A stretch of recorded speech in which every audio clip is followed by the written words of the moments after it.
Kita hidup di suatu waktu di mana semakin penting untuk menekankan supremasi otoritas kitab suci di atas setiap sumber-sumber pewahyuan atau doktrin-doktrin lainnya. Kita telah mengacu kepada pencurahan Roh Kudus yang terjadi di seluruh dunia di dalam hari-hari terakhir dan kepada berbagai manifestasi supranatural yang menyertai pencurahan ini.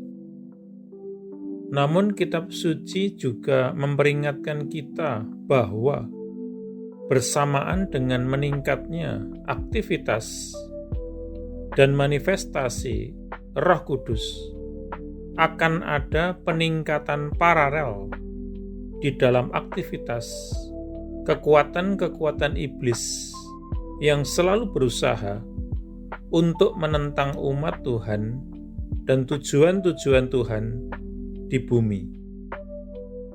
Berbicara tentang periode waktu ini, Kristus sendiri memperingatkan kita. Pada waktu itu, jika siapapun berkata kepada kalian, "Lihat, di sini Kristus," atau "Di sini," jangan kalian percaya, karena Kristus palsu dan nabi-nabi palsu akan dibangkitkan, dan mereka akan memberikan tanda-tanda besar dan keajaiban-keajaiban untuk supaya menyesatkan, jika mampu, bahkan orang-orang pilihan. Lihat, aku telah mengatakan sebelumnya kepada kalian. Matius 24 ayat 23-25. Dengan cara yang sama, Rasul Paulus memperingatkan kita. Tetapi Roh dengan tegas mengatakan bahwa di dalam waktu-waktu terakhir, sebagian orang akan meninggalkan iman, mengarahkan pikiran kepada roh-roh penyesat dan ajaran-ajaran setan-setan. Di dalam perkataan-perkataan palsu, dalam kemunafikan, hati nuraninya telah dicap dengan besi panas, melarang untuk menikah, berpantang dari makanan-makanan yang Allah ciptakan, untuk ambil bagian dengan ucapan syukur bagi orang-orang percaya dan yang telah mengenali kebenaran. 1 Timotius 4 ayat 1-3.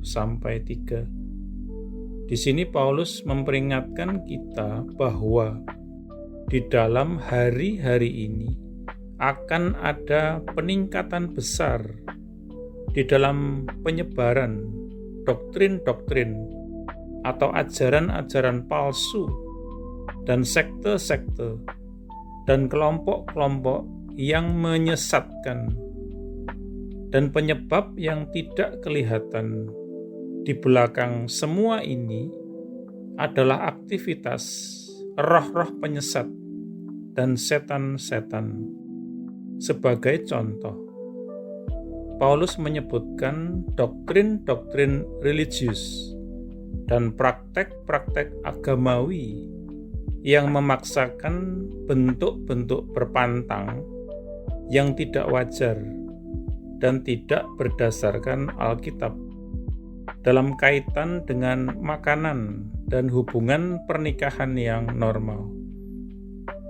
Paulus menunjukkan bahwa pagar perlindungan supaya tidak disesatkan oleh bentuk-bentuk kesesatan religius ini adalah dengan percaya dan mengenali kebenaran, yaitu kebenaran firman Tuhan Dengan standar kebenaran ilahi ini, kita dimampukan untuk mendeteksi dan menolak segala bentuk kesalahan dan penyesatan satanik. Namun, bagi orang-orang yang mengaku religius tanpa iman yang sehat dan pengetahuan tentang apa yang diajarkan kitab suci, hari-hari ini sungguh hari-hari yang penuh bahaya. Kita berdoa.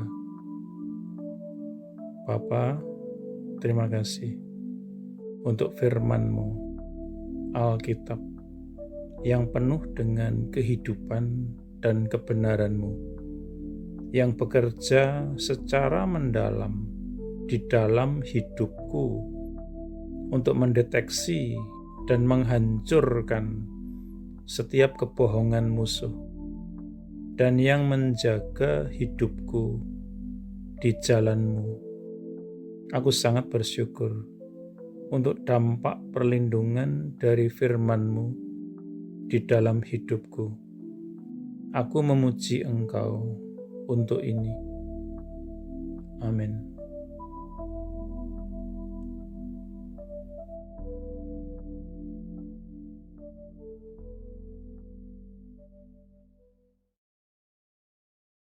Jika Anda belum menjadi murid Yesus atau belum menerima Yesus sebagai Tuhan dan Juru Selamat pribadi Anda, ikuti doa berikut ini.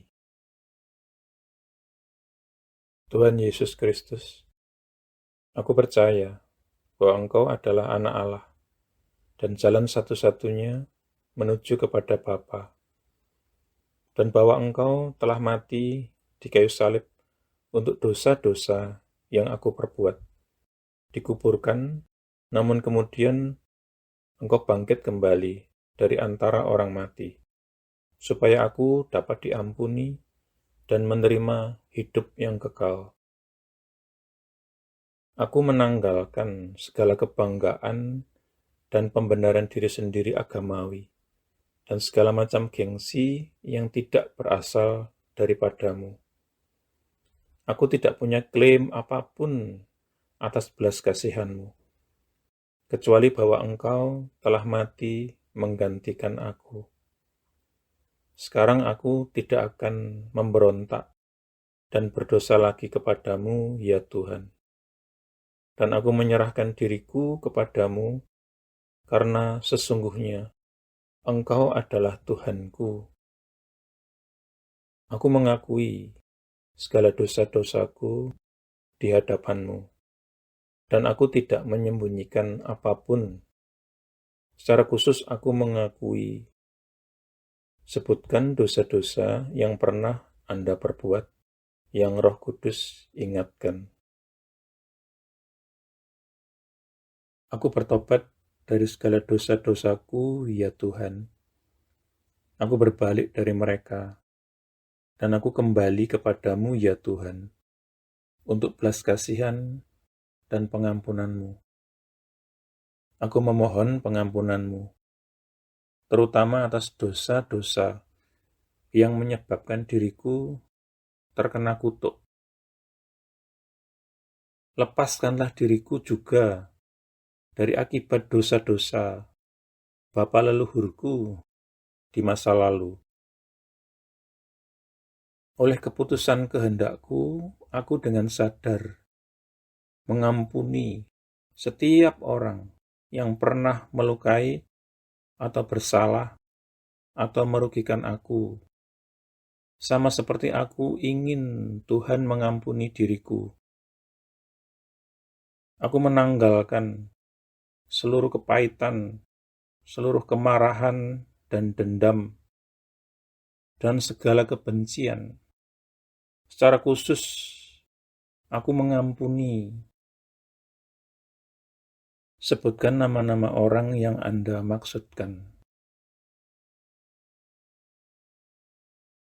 Aku membatalkan dan memutuskan segala hubungan yang pernah aku miliki dengan hal-hal okultisme dan segala macam agama palsu dan segala sesuatu yang berasal dari iblis. Seandainya aku masih punya barang-barang yang menghubungkan diriku dengan iblis, okultisme, dan agama palsu, aku berkomitmen saat ini, Tuhan, untuk menyingkirkan dan menghancurkannya. Dengan ini pula aku membatalkan segala hak atau kekuasaan yang dimiliki iblis atas tubuhku dan kehidupanku.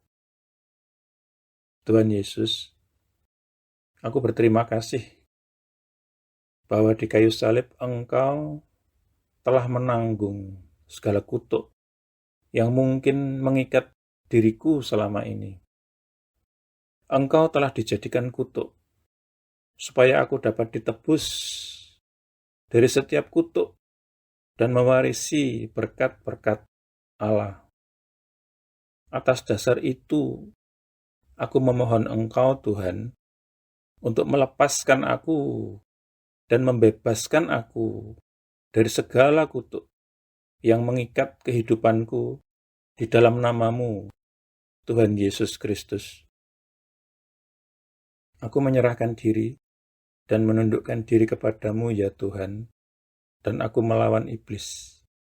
Dengan iman, aku menerima kelepasanku sekarang, dan kuucapkan terima kasih, Tuhan, untuk kelepasan ini. Amin. Selanjutnya, Anda bisa mendapatkan pengajaran meletakkan fondasi bagi murid Yesus dengan subscribe di channel ini. Tuhan Yesus memberkati.